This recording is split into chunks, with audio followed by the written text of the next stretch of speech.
ជំរាបសួរបងប្អូនទាំងអស់គ្នាថ្ងៃនេះយើងមកធ្វើឆ្អឹងជំនីខ្ចីបំពងជាមួយនឹងខ្ទឹមសនិយាយរួមទៅមុខនេះបើសិនជាបងប្អូនអត់ចង់ដាក់ជាមួយនឹងឆ្អឹងជំនីខ្ចីក៏បងប្អូនអាចដាក់ជាមួយនឹងសាច់មាន់ក៏បានដែរហើយសម្រាប់វិធីធ្វើវិញគឺធានាថាឆ្ងាញ់តែម្ដងញ៉ាំទៅដឹងតែចប់ចិត្តហើយ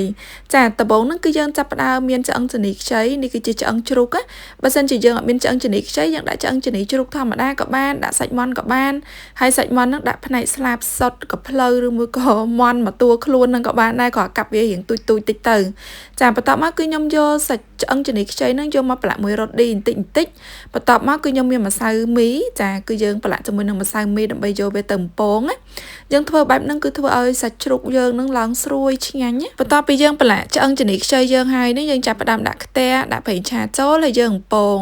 ចាបំពងឲ្យឡើងក្រហមល្អទៅតែមិនបាច់ក្រៀមជ្រុលទេបងប្អូនតើកាលណាក្រៀមជ្រុលពេកក៏អត់សូវឆ្ងាញ់ដែរនិយាយរួមទៅមកល្មមស្រួយពីក្រៅហើយសាច់នៅខាងក្នុងនៅទន់ល្មើយដែរណាហើយសម្រាប់ភ្លើងវិញគឺយើងបើកភ្លើងរៀងខ្លាំងតិចដោយសារតែកាលណាយើងដាក់ភ្លើងតិចគឺសាច់ជ្រូកនឹងជប់ជាតិប្រេងចាញ៉ាំអត់ឆ្ងាញ់ទេអញ្ចឹងពេលដែលយើងបំពងអីក៏ដោយគឺយើងត្រូវការបើកភ្លើងឲ្យខ្លាំងមក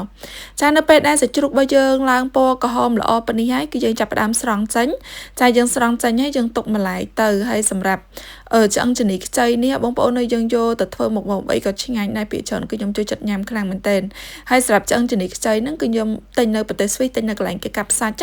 ចាគឺសបោអត់ខ្វះហើយតម្លៃក៏ធូរថ្លៃដែរអត់សូវថ្លៃទេបន្ទាប់ពីយើងបំពងឆ្អឹងជំនីខ្ចីយើងហើយហ្នឹងយើងចាប់ផ្ដើមមកច្រាំខ្ទឹមហ្នឹងគឺយើងដាក់រៀងច្រើនបន្តិចព្រោះអីលីងខ្ទឹមសចាមកមើមធំមកចាច្រាំបាញ់ច្រាំឲ្យខ្ទឹមយើងម៉ត់ខ្លាំងហើយឲ្យនៅយ៉ាងដុំធំតិចទៅចាហើយយើងលីងខ្ទឹមយើងឲ្យឡើងក្រហមតិចមកក្រហមប៉ុណ្នេះយើងបលត់ភ្លើងសិនណាដើម្បីកុំឲ្យខ្លាចខ្ទឹមចាបន្ទាប់មកគឺខ្ញុំដាក់ស្ករត្នោតហ្នឹងគឺយើងដាក់ប្រហែលជាកន្លះល្ព្រាបាយទៅយើងកូរឲ្យឡើងឈ្ងុយមកនៅពេលដែលស្ករត្នោតយើងឡើងឈ្ងុយល្អហើយគឺខ្ញុំចាប់ផ្ដើមដាក់ជាមួយនឹងទឹកប្រេងខ្យងចាដាក់ទឹកប្រេងខ្យងហើយដាក់ទឹកត្រីបន្តិចចូលហើយម្សៅស៊ុបបន្តិចចឹងទៅសម្រាប់គ្រឿងនេះវិញគឺយើងដាក់តែបន្តិចទេបងប្អូនកុំដាក់ដិតពេកតើកាលណាដាក់ដិតពេកគឺអត់ឆ្ងាញ់ទេព្រោះអីសាច់ជ្រូកយើងហ្នឹងមុននឹងយើងប្រឡាក់គ្រឿងបន្តិចដែរអញ្ចឹងឲ្យឡមតិចចឹងទៅនៅពេលដែលយើងក្លុកវាចូលគ្នាគឺរសជាតិឆ្ងាញ់ហ្មងហើយបងប្អូនកុំភ្លេចដាក់ម្ទេសតិចផងឲ្យមើលទៅឃើញតំណងបន្ទាប់មកគឺយើងចាក់ឆ្អឹងជំនីខ្ចីដែលយើងបំពងមុននឹងចូលទៅយើងក្លុកច្បល់វាចូលគ្នាចឹងទៅចាយើងអាចបលត់ភ្លើងបានណាដល់ចំណុចកន្លែងនេះព្រោះអីក៏ដើម្បីកុំឲ្យខ្លាចខ្ទឹម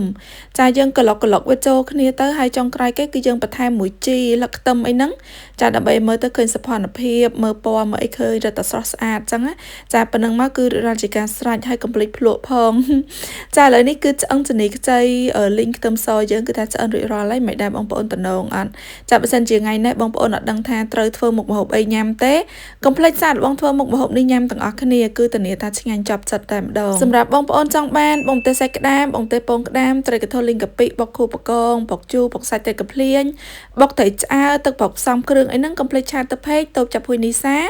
ឬមួយក៏ពេកនីសាបងម្ទេសក្តាមសេះចំណែកបងប្អូនចង់បានផលិតផលសុទ្ធល្អចេញពីប្រទេសស្វីសកុំភ្លេចឆាទៅពេកចា NS Beauty and Gel ទាំងអស់គ្នាពួកឥឡូវនេះគឺខ្ញុំមានផលិតផលផ្សេងដែលនាំចេញពីប្រទេសស្វីសយកទៅលក់នៅស្រុកយើងផងដែរអរគុណច្រើនជម្រាបលា